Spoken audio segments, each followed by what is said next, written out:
अस्सलाम वालेकुम वरहमतुल्लाहि वबरकातुहू।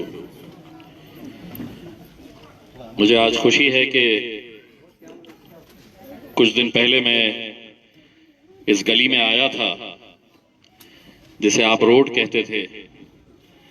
वो रोड की हालत कैसी थी आप भी अच्छी तरह जानते हैं, और मैं भी जब उससे गुजर रहा था तो मैं ये सोच रहा था कि कैसे खास तौर से बारिश के मौसम में कितनी तकलीफों का आप लोगों को सामना करना पड़ता होगा।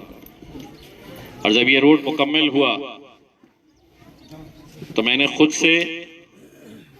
साबिर भाई को बुलाया, और साबिर भाई को बुलाकर मैंने खुद से, उन्होंने मांगने से पहले ही मैंने ये कहा था कि जितनी भी मेरी माएँ और बहनें उस दिन आई थी और उनके चेहरे के ऊपर जो खुशी थी, वो खुशी देखकर मैंने ये ऐलान किया और मैंने उनसे कहा कि इंशाल्लाह एक रास्ता, एक रोड आपके इलाके के अंदर और हम बनाएंगे, और आज अल्हम्दुलिल्लाह उसका उद्घाटन होने के लिए जा रहा है। मुझे ज़ाती तौर के ऊपर इस बात की भी खुशी है कि जिस रास्ते को बनाया जा रहा है वो मस्जिद की तरफ जाने वाला रास्ता है, और यकीनन मुझे इसके लिए ज़्यादा खुशी इस बात की भी होगी कि जितने भी नमाजी इस रास्ते से गुजरेंगे वो अपनी दुआओं में यकीनन हमें शामिल करेंगे। यही आप लोगों की दुआएं थी कि जिसकी वजह से यहाँ पर आप लोगों की मेहनत कोशिशों की वजह से मैं दिल्ली तक जा पहुँचा। मैं पिछले बार जब आया था तो हमारी कुछ बुजुर्ग, हमारी जो माएँ थी, उन लोगों के चेहरे के ऊपर, और एक जो थी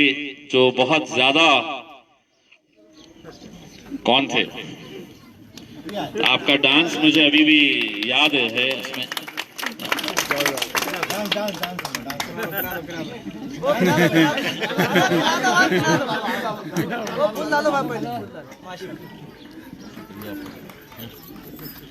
मैं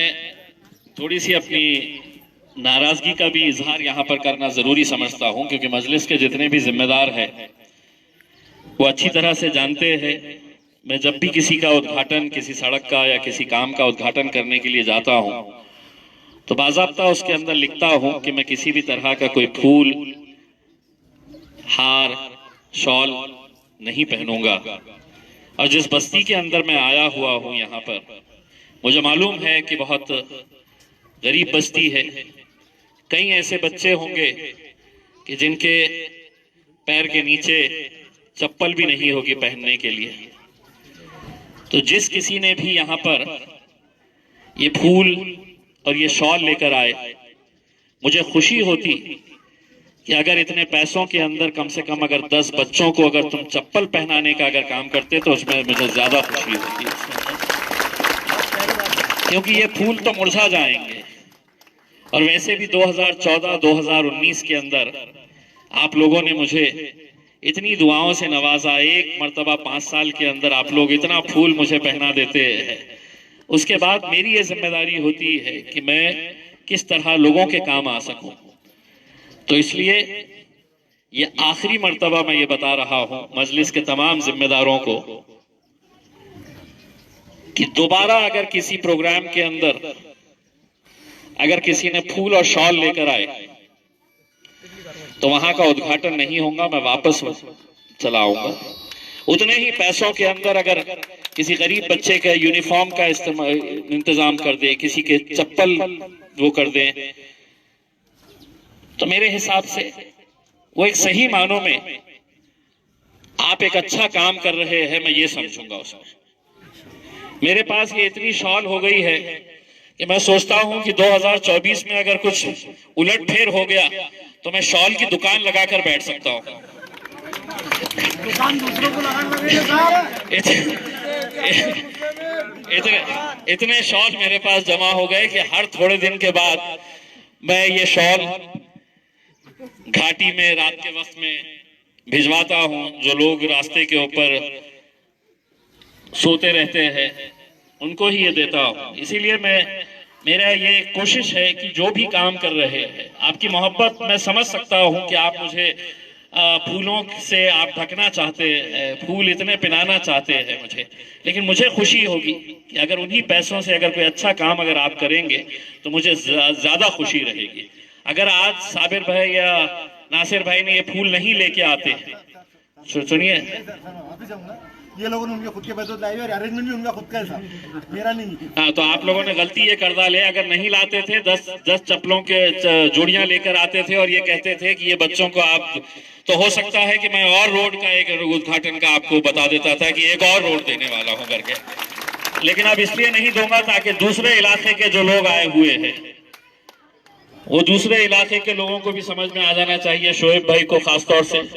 कि अब आपके पास भी जब उद्घाटन के लिए आएंगे तो ये सब चीजें मत लेकर आइएगा। आप अल्हम्दुलिल्लाह आप लोगों ने अपनी दुआओं से हमेशा मुझे नवाजा है, और आप लोगों की दुआएं, आप लोगों का साथ, आप लोगों की मोहब्बत ही है कि जिसने मुझे इस मुकाम के ऊपर पहुंचाया है कि आज दिल्ली के अंदर जब मैं जाता हूं, अभी कल ही मैं दिल्ली से लोकसभा का अधिवेशन सुनकर आया हूं, और इतना मैं आपको बड़े फख्र के साथ कहता हूं कि जिस लोकसभा के अंदर आपका बेटा, आपका भाई वहां पर गया है, तो वहां पर तकरीबन 550 मेरे ही जैसे सांसद, खासदार या मेंबर ऑफ पार्लियामेंट तकरीबन 550 के करीब है। बड़ी बड़ी आलीशान गाड़ियों के अंदर आते हैं, 2-2 करोड़ रुपए की गाड़ियों में से उतरते हैं, और किसी से पूछ लो तुम कि ये कौन है, तो बोलेगा मुझे नहीं पता है, गाड़ी 2 करोड़ की। लेकिन किसी से भी पूछ लो ये कहां का सांसद है, तो वो बोलेंगे हमें नहीं पता है करके। लेकिन किसी से भी पूछ लो कि ये सांसद कौन है, तो बताएंगे इम्तियाज जलील है, औरंगाबाद से आता है और मजलिस का सांसद है। ये पहचान ये इसलिए बनी है कि वहां पर जाकर हक की आवाज, आपकी आवाज बनकर वहां पर आपके मुद्दों को उठाने का जो मैंने पूरी ईमानदारी के साथ 4.5 साल के अंदर कोशिश किया हूं, उसी का नतीजा है कि आज आपके शहर को हिंदुस्तान का हर सांसद जानता है कि ये औरंगाबाद से आता है करके। ये मैं एक बार फिर से आप तमाम लोगों का तहे दिल से शुक्रिया अदा करता हूं। उम्मीद करता हूं कि आने वाला जितना भी वक्त और बचा हुआ है उसके अंदर और कितने काम हो सकते हैं। मुझे मालूम है कि जब मैं एक गली करता हूं तो दूसरी गली वाले दूसरे दिन मेरे से लड़ने के लिए आते हैं कि हमारी गली, हमने भी तो वोट दिया था। लेकिन मेरी कोशिश मौलाना साहब यही रही है कि जो रास्ते मस्जिदों की तरफ जाते हैं, जो मदरसों की तरफ जाते हैं, उनको मैंने तरजीह दी है। बेशक तो कई सारे इलाकों के अंदर मैंने जितने भी रास्ते पहले बनाए